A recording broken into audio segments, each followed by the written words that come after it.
Bom dia, igreja. Hoje eu quero compartilhar com você sobre um personagem misterioso nas Escrituras. Seu nome é Melquisedeque. Nós vamos encontrá-lo em Gênesis, quando ele vem ao encontro de Abraão e o abençoa, trazendo pão e vinho. Abraão o reconheceu como sacerdote de Deus e lhe dá o dízimo dos despojos provenientes da sua guerra com 5 reis, na qual ele esteve envolvido para libertar Ló, seu sobrinho. Então é interessante que esse personagem aqui, ele é rei e sacerdote, servo do Deus Altíssimo, rei da cidade de Salém.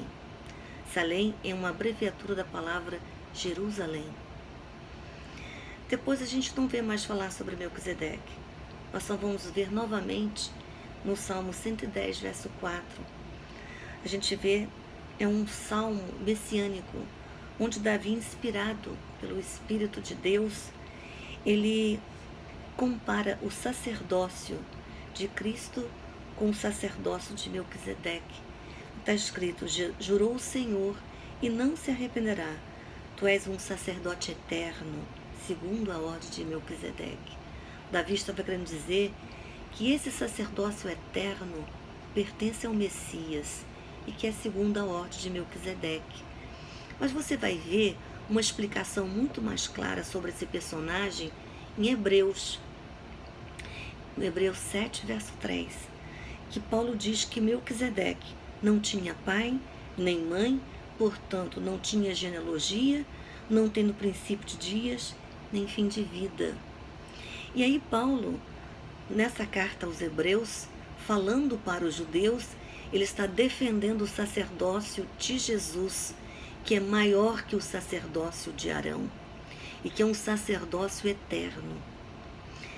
Você sabia que uma outra passagem nas Escrituras muito interessante é que Jesus, nas vésperas da sua morte, ele oferece pão e vinho para os seus discípulos. Ele disse que aquilo ali seria um memorial que ele queria estabelecer numa nova aliança.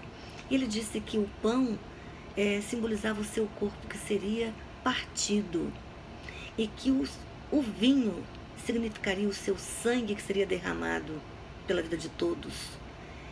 E que todas as vezes que nós fizéssemos isso, estaríamos anunciando a sua volta.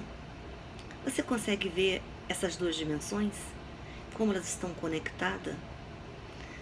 Lá no passado nós vemos Melquisedeque, rei e sacerdote, ligado à cidade de Salém, cidade de paz, servo do Deus Altíssimo, rei de justiça, oferecendo pão e vinho e abençoando Abraão.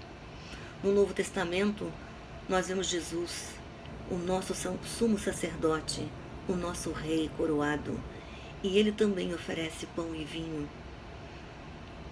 Então nós vemos essas duas conexões. Você consegue ver? Você consegue perceber como está tudo conectado? Então, por que eu estou dizendo isso para você? Que amanhã nós vamos celebrar a ceia do Senhor. E eu gostaria que todos nós estivéssemos juntos ali para celebrar. Sabe por quê? Que cada vez que nós fazemos isso, nós estamos anunciando que Jesus vai voltar. Que o nosso Messias, segundo a ordem de Melquisedeque, o nosso Rei de Justiça, estará vindo para reinar conosco em Jerusalém.